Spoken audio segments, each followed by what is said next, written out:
It's getting harder and harder to do these post-game videos, guys, and obviously the Bulls have another game tonight. I'm just praying we'll finally get a win, given we're playing against another bad team in the Cleveland Cavaliers. Otherwise, for a week in which most of us thought the Bulls would go 3-1 or perhaps even 4-0, to go 0-4 and lose our 6th straight game would just be really, really frustrating as a Bulls fan. I know a lot of you guys are just preferring that we lose right now because you want to take the season, but I don't have that mindset. I would much rather see my team win, especially when the pick isn't even guaranteed, given it would have to fall within the top 4. But anyway, let's talk about the game last night as well as some other broader topics. So what's going on, everyone? You were listening to Bull Central here. Hope you're all doing well. I think most of us assume this game would likely be a loss, given the Bulls would be without Zach Lavine. And generally, the first game after your star is out of the lineup, it takes a little getting used to. And obviously the morale and confidence of losing your star player that you literally just found out the day before is a bit unsettling for a team. So to be honest, I actually expected this game would be a complete blowout. I fully expected the Bulls to lose by 20 plus points, especially given how poorly they played in the prior game against the Magic. Now, I know most of you in the chat said, well, this was a blowout, and I disagree because the Bulls were actually in striking distance throughout this game. I know there was a point in the third quarter where I think they fell behind by as much as 18 points, but even after the Bulls were able to bring it within 10 and even single digits at one point in the fourth, so the game was never truly out of reach, even down to the final 4 minutes or so, where the Bulls went on a little run and brought the game within 10. But in any event, it doesn't matter because the Bulls lost. They have now fallen out of the play-in tournament. They sit 11th in the East, and I think this has got to be one of the more frustrating seasons for Bulls fans because this team has been up and down all season. And then when we traded for another All-Star, we thought this was going to be, the thing that got us over the hump and into the playoffs and competitive again.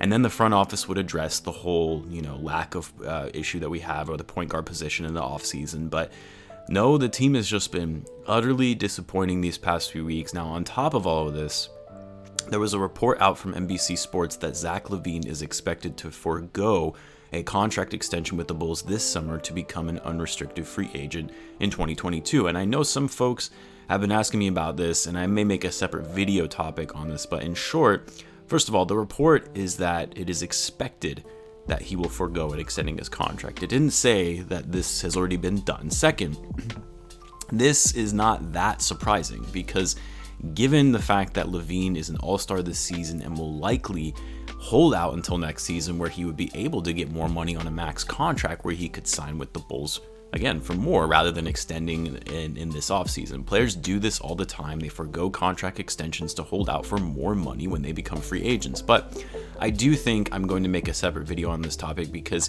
Lavine's impending free agency is going to be interesting. It's going to put a lot of question marks for the Bulls, especially if they get the sense at some point next season that he won't be re-signing with the team.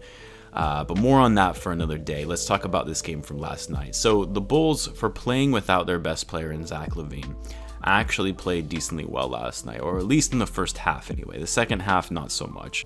In the first half, guys were hustling on both ends of the floor. The ball and the player movement was a thing of beauty, and there was a period when I thought the Bulls might actually win this game with the way that they were playing in the first half. And I'll give this guy credit. I think the thing that I was most impressed with last night was Coby White coming into the starting lineup, given the opportunity to take that role again with Satoransky being out, and he actually stepped up and played very well. He's still a liability on defense, but he was a very effective and efficient player on offense. He was actually making smart decisions when creating his own shot, but also in pocket passes in the paint. I was very pleased with what I saw. I think the question still remains, can Coby play like that consistently? That has been the biggest issue all season with him, and last season too, is whether he can play that kind of basketball night in and night out. But 27 points on 8 for 17 shooting, 4 for 8 from 3, 5 rebounds and 7 assists, and he only had 1 turnover the whole game. That was a really, really great game for Coby. Like I said, his defense still needs a lot of work, but it was great to see him step up in this game with the Bulls being shorthanded. Now, one guy who did not show up yet again, despite given more of an opportunity, was Lauri Markkanen. Only 3 points, he shot 1 for 7 from the field, 1 for 6 from 3. I mean, Lauri needs to be putting up more attempts in the paint. When those threes aren't falling, you have to go more inside. You're a 7-foot big man that can tower over most guys on the court. Don't just settle for a 3 all the time when those shots aren't going in. I don't know. I honestly just don't know what's going on with Lauri. I think it's a confidence thing. His confidence just seems to be completely shot from what we saw in his first couple of seasons.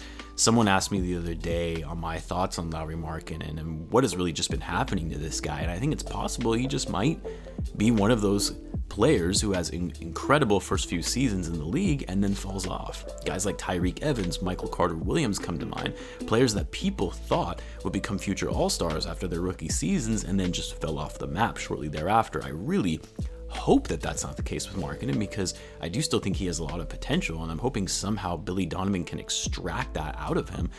But it's just not looking like that at the moment, especially when Markkanen is set to become a restricted free agent in just a couple of months. I think the other bright spot from this game, though, I actually like the move of bringing Thaddeus Young off the bench again. I do think he's better suited in leading that second unit and played very well last night in just 22 minutes. 17 points, shooting 8 for 15. He even hit a three-pointer, which Thaddeus rarely does. He also had 6 rebounds and 4 assists. And I like this move because Thaddeus provides that veteran leadership and IQ on the court for the second unit, which is something Theis doesn't necessarily offer. But what Theis does bring is that energy and that grit to the starting lineup. So bringing him in at the 4 alongside Vucevic, I actually like a lot. I know some people might say, well, it didn't really work out that well last night. But no, I think Theis alongside Vucevic, gives him a little bit more rim protection in the starting unit and another pick and roll lob threat, which actually works out in the long term if Billy Donovan continues to go with that lineup. Another bright spot was Troy Brown Jr., although you could say maybe the downside to this is why isn't Billy Donovan giving Troy more minutes? He's been one of the Bulls' most consistent players as of late in terms of his contributions on both offense and defense. He had 11 points, shooting a perfect 5 for 5 last night. I would love to see him in the starting lineup over someone like Garrett Temple, with Lavine being out, just to see what he can do.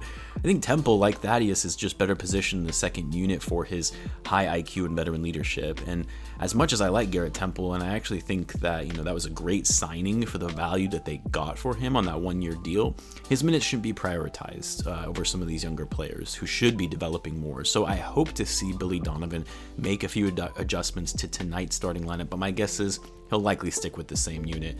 Vucevic, another great game when you look at his stat line, but at the same time, it's just not translating into wins, and his defense, or at least his quickness on defense, is still very suspect. But obviously, he's a double-double machine and a great passing big man on offense. 24 points, 14 rebounds, 5 of those were offensive boards, 6 assists, and he also had 0 turnovers in 33 minutes of play. That's a solid game.